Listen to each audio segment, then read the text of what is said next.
to go. Cool!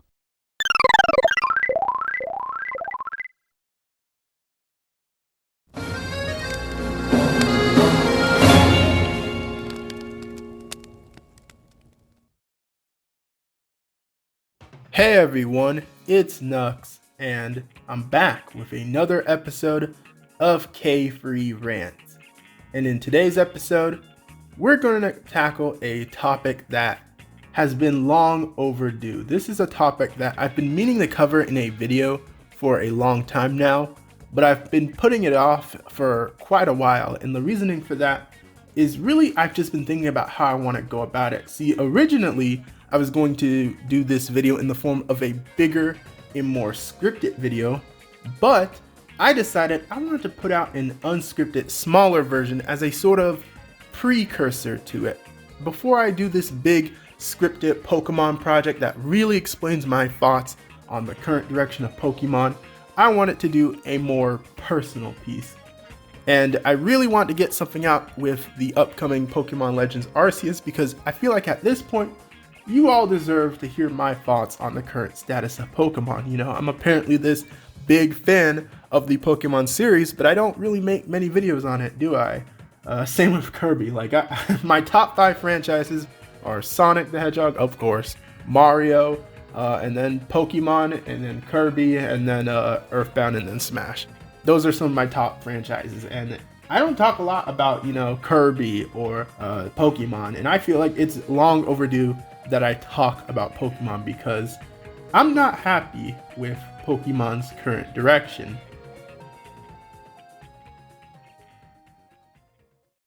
Now, before you get your pitchforks and start boycotting the channel and unsubscribing and doing all that unnecessary stuff, hear me out.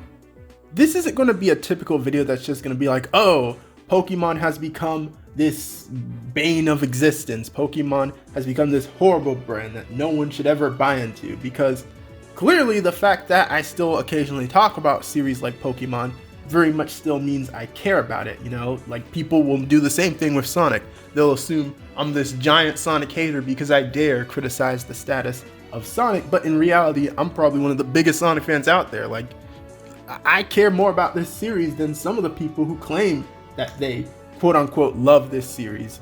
Just because I'm not damage controlling every single thing they do doesn't mean I don't care about the series.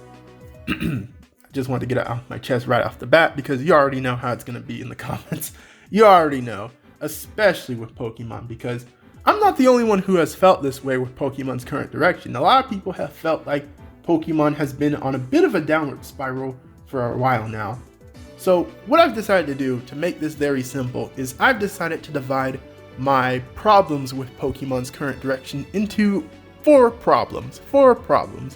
And I wouldn't say, you know, these are 4 very specific and very well thought out problems, but these are just problems that I feel like are the ones that I really feel inside me that make me have enjoyed Pokemon games less, you know? And don't take this as me hating on the series. This is just my genuine criticism of why I think the current status of Pokemon is just not as enjoyable as it has been in the past. Alright, so the first problem that we're going to talk about when it comes to the decline of Pokemon is the rushed and empty feeling structure of mainline Pokemon and how it's wasting the potential of the brand. Now, people have had their complaints with mainline Pokemon for years, one of the biggest being that people feel the series has been too repetitive since its roots. You know, Pokemon is a series that has not changed much. It's very similar to Kirby, where the gameplay has always felt very similar between the installments. Obviously, between certain installments, they've taken massive leaps in quality. Like, they've taken massive leaps in graphics, in features, in items. Like, it's very much a series that has grown, but at the same time, it's a series that hasn't changed much because the core gameplay is pretty much the same. And my take on this is that I don't necessarily have a problem with Pokemon being so similar between each other in its entries when it comes to the core gameplay. Like, it very much annoys me when I see Nintendo fans be like, a series is declining because it refuses to do something different. Now, keep in mind, sometimes it's necessary for a series to do things differently. An example, the new Super Mario Bros. Games. Obviously, you don't want a case where you have games that are so similar between each other that they literally feel like the same game, copy and pasted. Obviously, it makes sense to have that criticism, but I don't think gameplay, the core gameplay of a series, being similar between entries is this big problem like some people make it out to be. And it's so funny coming from Nintendo fans, because sometimes they'll be the ones damage controlling this kind of stuff. It's just funny to me. But anyway, let's get to the point with Pokemon. The reason why it's a problem with Pokemon is not only will they not do much to change the core gameplay, but sometimes they'll not really do the best they can when it comes to the core gameplay. For the last few generations, it's basically felt like we've taken steps back with the series. The last generation that I think people said was a very complete feeling generation was Generation 5. And yes, I know there's going to be comments from people who like Generation 6, 7, and 8, but the truth of the matter is Generation 5 was that last generation where it really felt like we got Pokemon games that felt like these complete experiences. Now, keep in mind, Pokemon games sometimes have never felt totally complete, and obviously the reason for that is the 2-game structure. As we know, Pokemon will start a generation with 2 games, which are just basically the base form of the generation, like Pokemon Diamond and Pearl. They debuted Sinnoh, but not all of Sinnoh per se. Like, some key things that make Sinnoh what it is debuted in a later installment, which is Pokemon Platinum, which we call the third version games. And because of this whole 2-game structure and third game structure, sometimes some Pokemon games can feel very bare bones at the beginning, but then we usually get a third version that feels like a really complete and just really fun package. And I feel like that has been a problem with Pokemon for quite a while. Just still doing this 2-game structure in this day and age just feels very outdated, and they still stick with it because, well, it makes money. Because there are basically 2 games that are the same selling, they get a ton of money from this. There's a reason Pokemon is one of the highest grossing brands in the entire world. And I don't know, like, obviously Pokemon is gonna sell regardless. Like, even if it's just one game, usually the games sell really well, but they just really like sticking to this 2-game structure because it just makes even more money. And I feel like that's been a big problem with Pokemon. Because they like the 2-game structure, it's basically led them to leaning towards it, and that can lead us to getting more games that don't feel like third versions. They feel like games that they basically split off into pieces so that they could basically sell you more copies. Now, why is it that specifically Generation 5 is often regarded as the last quote-unquote good Pokemon generation, or the last complete Pokemon generation? Well, the reasoning for that is it's basically the last time where things really felt balanced out when it came to the 2-game structure and the third version. Pokemon X and Y, the Generation 6 Pokemon games. Now, I know this game has a lot of fans. Heck, this was some people's first Pokemon game, and I'm not here to knock the game. Now, I think Pokemon X and Y have a lot of problems that hold them back from being the Pokemon games that they were hyped up to be. You know, there's a lot of things that really held those games back from being a really great set of Pokemon games for the new system of the 3DS. However, one of the biggest reasons why Generation 6 felt like such a empty and rushed feeling generation is because it didn't get a third version game. There was no game that could really build on the problems of X and Y. And because X and Y were basically games purposefully built with not much of a complete structure, that basically left a lot to be desired. So a lot of people were counting on, say, a Pokemon Z to come along and make the games feel a little more complete. Have a game that gives Pokemon Company more time to polish the Kalos region and give us the ideal Kalos region games that we'd want. It's basically similar to what happened with previous generations. You know, people can praise games like Pokemon Black and White and Pokemon Ruby and Sapphire all they want, but the truth of the matter is games like Pokemon Emerald and Pokemon Black and White 2 basically blow those games out the water. So this is why it was very important to have the third version structure, because even though you could argue the 2-game structure is not that good and kind of scummy in some ways. At the end of the day, the third version games are all really solid games, but now we don't have a third version. Instead of doing a Pokemon Z or a third version that could build on Pokemon X and Y, they just jumped straight into the next generation. And part of the reason for this is they wanted to do something really special for the 25th anniversary. At least I think it was the 25th anniversary. But yeah, some big anniversary was coming up around the time of Sun and Moon. So rather than just have a same old kind of Pokemon game, retrending territory that we'd already done, they made the team go straight to the next generation. And obviously, because they're developing for this new style and this new generation with all sorts of new Pokemon and stuff, they didn't really have all the time in the world to make this next generation feel that complete. So then the next set of games, Sun and Moon, also had that kind of incomplete feeling, you know, on top of being another two set of games that just was made for the purpose of being expanded on later. On top of that, the games were rushed, so that just made things even worse. Now, Sun and Moon did get third version games, so you would think that this completely negates everything that I was talking about, right?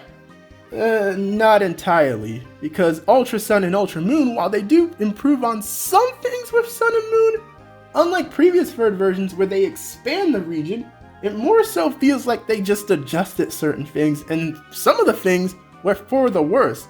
For example, Pokemon Platinum is enhanced by the Distortion World and Giratina's storyline, where you travel to this alternate world that has these weird gravity poles and stuff like that. But with Ultra Sun and Ultra Moon, you get to go to this Ultra Metropolis world, and you would think that that would have potential for being something really cool, but because it was so soon after Sun and Moon, it's just an empty world and it doesn't have nearly that much depth. So yeah, despite getting a set of third version games, because they came so soon after Sun and Moon in order to build off the momentum, they also weren't enjoyable games that much. Now, this leads us into the big one, the games that I feel like really pushed Pokemon into the controversial state that they're in today. Generation 8. Now, you would think that being the first HD true console Pokemon games, that Pokemon would be taking a big step, and they've made console Pokemon games before that have felt really solid. Games like the XD and 𝗂𝗂𝗀 games are really good. Like, they feel like complete Pokemon experiences. They do stuff that are very different from other Pokemon games. So if they just did something like that, that would make Generation 8 extremely cool. But instead, it basically feels like Generation 8 had not much time and love put into it at all. They did have a set of Pokemon games they put on Switch first with Let's Go Pikachu and Eevee, but that was basically another set of bare bones Kanto remakes. And because these games came so soon, again after Generation 7, they just didn't feel all that complete either. So basically we've been jumping from game to game with not much time put into it, and that's just made Pokemon feel so incomplete lately. Like, this rushed structure of jumping from generations without much time put into them has made Pokemon decline in quality when it comes to the mainline games. And again, like I mentioned with the Let's Go Pokemon games, those were just remakes, bare bones remakes of games that are, you know, good. Like, everyone loves the Kanto games, right? Well, again, because they're so bare bones and because we've played Kanto a million times already, no one really cared too much. I mean, obviously people cared. The games sold like freaking bread, but yeah, it's just, this is what has led Pokemon to feeling so empty and rushed. And the latest example, Pokemon Brilliant Diamond and Shining Pearl. A lot of people have been wondering what are my thoughts on these Sinnoh remakes, and of course, because Sinnoh is my favorite Pokemon generation. The Sinnoh Pokemon games are some of my favorite games of all time. I love Pokemon Diamond, Pearl, and Platinum. But honestly, Brilliant Diamond and Shining Pearl, they just showcase all the problems with the modern mainline Pokemon games perfectly. Not only do they feel extremely rushed to where they just feel very bare bones and only like barely like that much more faithful to the original games, but it just feels like they don't do interesting things anymore with these remakes to even justify them. Like, Brilliant Diamond and Shining Pearl are faithful to a fault, basically. And yes, I'm stealing that from some other Pokemon YouTubers that have said that. But basically, because they're so faithful to specifically the original Diamond and the original Pearl, and don't really be ambitious to go beyond that, like including the content from Pokemon Platinum, the games just feel so empty. And unlike ORAS, you know, where Pokemon Omega Ruby and Alpha Sapphire added some new stuff to at least make the remakes feel somewhat justified, these games barely do that. So at the end of the day, the games just feel kind of whatever, you know? Like, some people like the games because obviously, if you liked the original Diamond and Pearl as they were, these are somewhat fine games because of how faithful they are to those specific games. But compare them to a remake like Heart Gold and Soul Silver, where the games just built on the Johto region so much to where it basically feels like a whole new game. But now it feels like the team is not nearly enough willing to put that kind of effort into a game. And this is what has made mainline Pokemon just feel so empty. Some people credit, you know, the problem with modern mainline Pokemon to be, for example, oh, it's because of the switch from 2D to 3D, that's the problem. Which, no, if you know me, you know I think that argument is stupid beyond words, because a game being 2D or 3D doesn't determine its quality. But I will say though that the jump from 2D to 3D has not felt so satisfying, because it does not feel like Game Freak has put their best foot forward with jumping into this new dimension. And because most of the 3D games don't have nearly as much of the passion and effort that the 2D games feel, this is why the current status of Pokemon feels that way, you know? Like, I think it is possible to do a series like this in 3D, even with all these Pokemon that they gotta render and do these animations for. If they just had more time, they can definitely do a great 3D Pokemon game. Heck, we've seen great 3D Pokemon games multiple times with the XD and Coliseum games. So it's really stupid to me when people say that just because Pokemon isn't sprite-based, that the series is in the status that it's in now, which I'm not even gonna get into that. I gotta stop this segment because I could rant all day about that. But yeah, I think it's time that we move on to the next problem.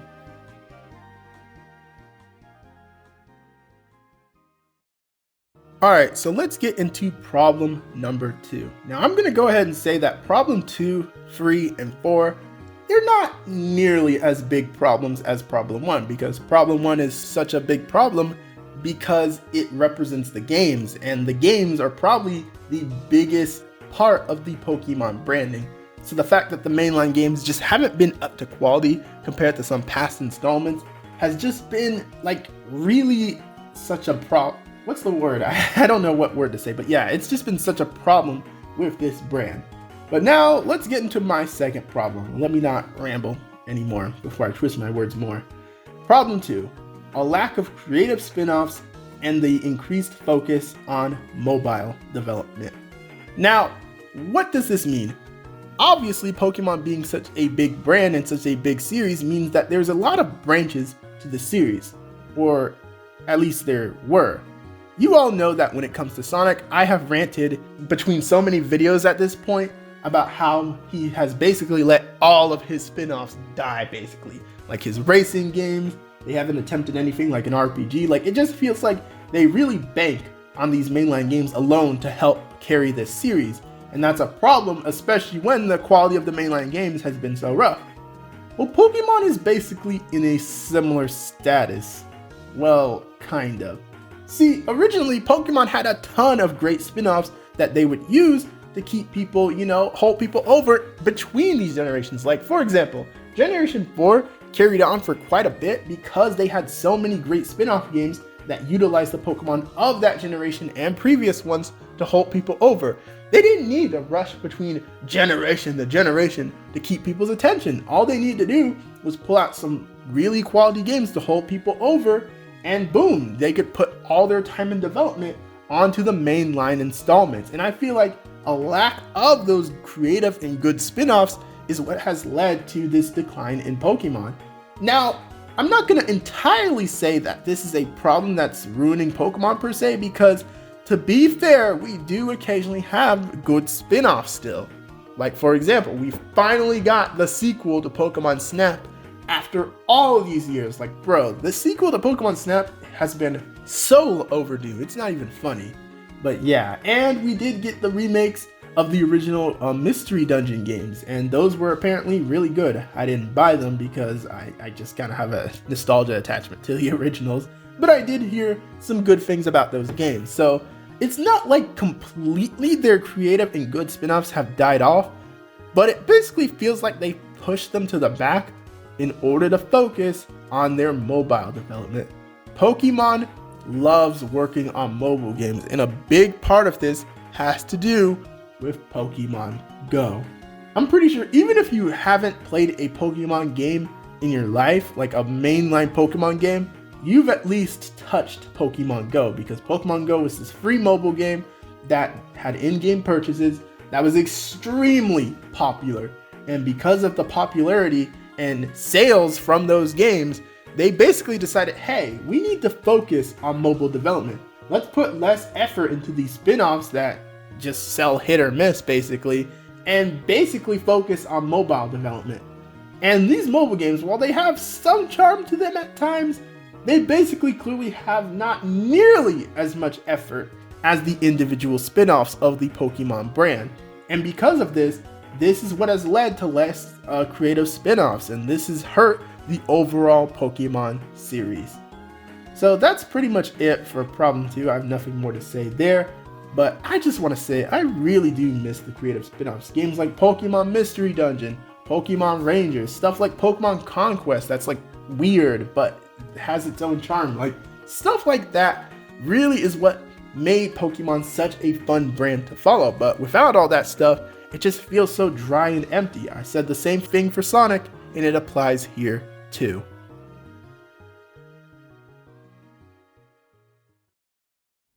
So that's going to bring us to problem number 3. And when it comes to problem number 3, this is going to be a very loose problem, but it's undeniably a big problem with the current status of the Pokemon brand. And that is the broken and divisive nature of the fandom. Now look, I understand that blaming things on fan bases is not the ideal way to go. Like, obviously, the current status of a corporate brand is not going to be a fault of the fans, it's going to be a fault of the companies.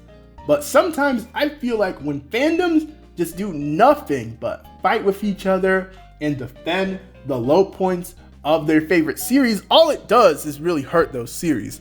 I've talked about this countless times with Sonic and how people who make excuses for Sonic are doing nothing but making things worse. And that basically applies with Pokemon. Like, I thought the excuses for Sonic were bad, but geez Louise, Pokemon can also have its horrible defenders. Horrible defenders, bro.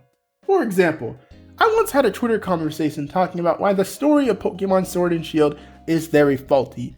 The villain, Chairman Rose, unleashes Eternatus on a whim. There was no reason for him to immediately go about and unleashing this demon Pokemon on the world for no reason. But he just does because, well, he was impatient, I guess. And of course, this led to me getting a bunch of angry replies saying, what? No, Chairman Rose is the deepest antagonist that the series has had because he had actual thought into his goal compared to previous antagonists. No, because previous antagonists actually thought out their plans and had countermeasures for them. Remember Team Galactic and how they specifically crafted the red chain in order to keep Dialga and Palkia in check? Yeah, Chairman Rose was not nearly as smart as that. So because of things like this has led to just the nature of talking about Pokemon to be very ugly and just annoying. Now, I could spend all day ranting about what specific parts of the fandom annoy me. I could talk about PokeTubers and how they basically just milk the series and encourage people to hate on people who criticize the series just in order to keep their channels afloat. I could get into that, which, oh boy, y'all don't want to hear me get into that. I could talk about, the people who fight for their generations as if they're fighting for their country. Like, I already, how much I've talked about Sonic generational fighting and how people will defend their generation and be like, no, classic era is the best, no, adventure era is the best, no, boost era is the best. It's just as bad with Pokemon, you know? Sometimes people will just go to disgusting lengths to defend their generation. Now, you can like whatever generation you want when it comes to Pokemon. Like, I'll have my own opinions with my own generations of Pokemon, but I feel like Pokemon is one of those brands where liking specific generations and things about them is fine. You know, you can have your arguments, you can have your opinions, but sometimes people just go too far with it. Let's just put it at that. But yeah, all of these things have just made Pokemon just not a fun fandom to be in sometimes. And because of the broken and divisive nature of the fandom, that has contributed to one of the biggest problems of the brand. And it especially has gotten bad over the years, you know, especially with Generation 8 and the whole 𝗕𝗏𝗃 controversy. Oh Lord. Now, you could argue 𝗕𝗏𝗃 is a legitimate problem, of course. Like, it's not one of the most end of the world problems in my opinion, but it is a big problem. But I feel like the way that it blew up social media and made this fandom act has just been just a horrible downward spiral. But that's going to be it for problem 3. So let's move on to our final problem.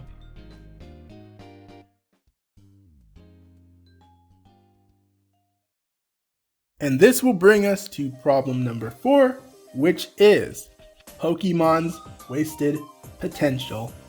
Now, technically, this is a very similar problem to problem 1, where I feel like Pokemon has just been wasting the potential of its brand and not doing the best it can with the opportunities that it has.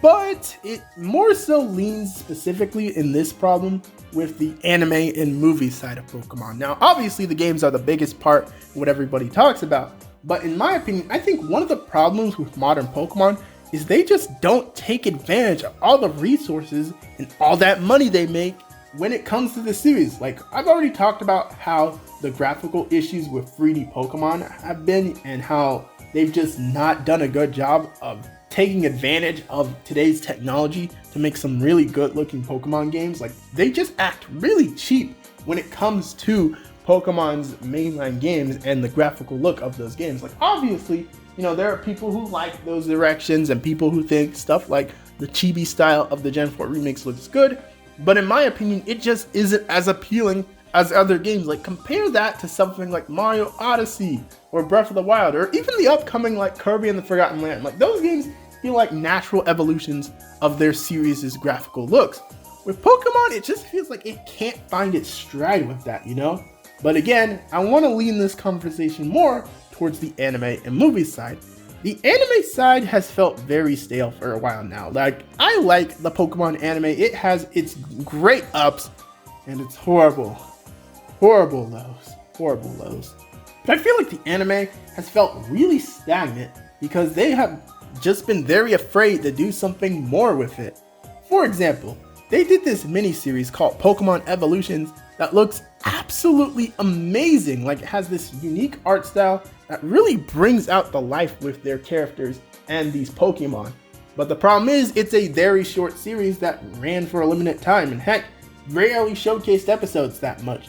They've pretty much been putting all their focus on the main anime, and it's crazy to me that they still focus on these wacky adventures with Ash Ketchum when they could be doing so much more with animated Pokemon stuff. Like, geez, it just feels annoying how much anime Pokemon just does not feel that exciting anymore.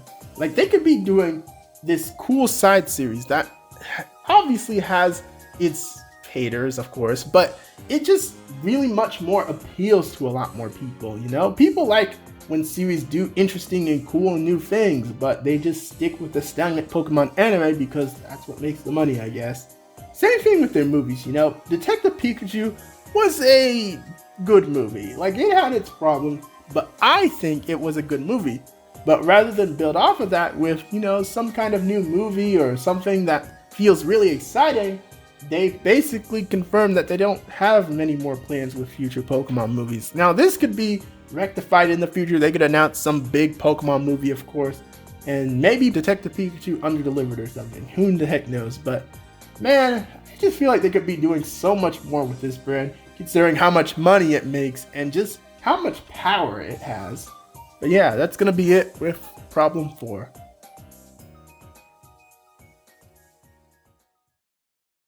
Alright, and that's going to bring us to our big conclusion. I've gone through all 4 of my main problems with the current direction of Pokemon. So let's get to my conclusion and my overall thoughts on what I still think about Pokemon. I very still love the Pokemon series. Why do I feel more optimistic with it than, say, a certain other series about a blue hedgehog? Because despite the shortcomings and lows of Pokemon, I can still feel pieces of the series' soul in their current direction. For example, even with the newer games, I find myself liking some of the characters, a lot of the new Pokemon, and some of the new features that they implement. Like, I don't completely hate these new games. They have areas that have potential to be something more. But it's just that the execution of these things and the direction they've gone with their brand has just not been very appealing to me. And because of that, I feel like the series is just not nearly as much fun to follow. Like, again, I don't think it's nearly as much in a rock bottom position compared to certain other series out there, but at this rate, who knows what the future of Pokemon holds for us, you know, especially with how much this series makes. Like, I feel like that's the big problem with Pokemon compared to something like Sonic. Pokemon just makes so much money compared to Sonic. Sonic, you know, I feel like at this point the series is just desperate and does whatever because it needs to survive somehow, I guess. But with Pokemon, they make so much money, what reason is there for them to change, you know? And you could, again, blame the fandom and say that's their fault for buying the games, but really? I don't know, man. I don't really know who to blame it on. Obviously, it's mostly Game Freak and Pokemon Company's fault, of course, because they don't know how to listen to the criticism. But at the end of the day, like, it's our money and the power is in our wallets. And if we just stop buying Pokemon games all the time instead of praising everything they do, then maybe things could change, but who knows with what the current direction is right now. Ugh. But yeah, I don't make this video to say to stop buying Pokemon games. If you enjoy Pokemon games, I think it's fine to purchase them. Like, despite the shortcomings of newer Pokemon games, I think that there are bits and pieces of the franchise still in there that are appealing and make the game somewhat worth it to buy. Especially, you know, if you're new to Pokemon and maybe you're not looking for a game with the most amount of content or that builds up previous installments, you know? Maybe you're just looking for a good time, and if you are, then sure, some of the newer Pokemon games are worth it in that sense. But I just feel like the series can be more. And because of that, this is just what has made me walk away from it. And as much as I still love the series, I just wish it strived to be a little more, especially considering how big of a brand it is. Many people have given up on this series and just complain about everything it does, but my official position is that there is a lot of potential to grow the series still. I don't feel like I've left behind what makes the series so appealing, and I don't feel like the series has completely lost what makes it special. And for that reason, I am willing to stick around and promote optimistic change. Alright folks, but that's going to be it for me. I know there's certain areas that I haven't touched on, like I haven't touched on the problem with something like Pokemon Bank and how they've basically locked behind the ability to transfer Pokemon behind this expensive paywall. You know, there's other stuff I haven't talked about, like how they've moved some of their third version concepts to DLC and how that can be a little not fairly priced considering the content of the base game. Like, there's all sorts of other problems with Pokemon I could tackle, but I feel like I've rambled about my biggest problems long enough, so I think we can end the video here. What are your biggest problems with Pokemon's current direction, if you have them, of course? Maybe you like the current direction of Pokemon and you don't think there's any issue, and you're gonna lecture me with this big essay in the comments, who knows, but whatever.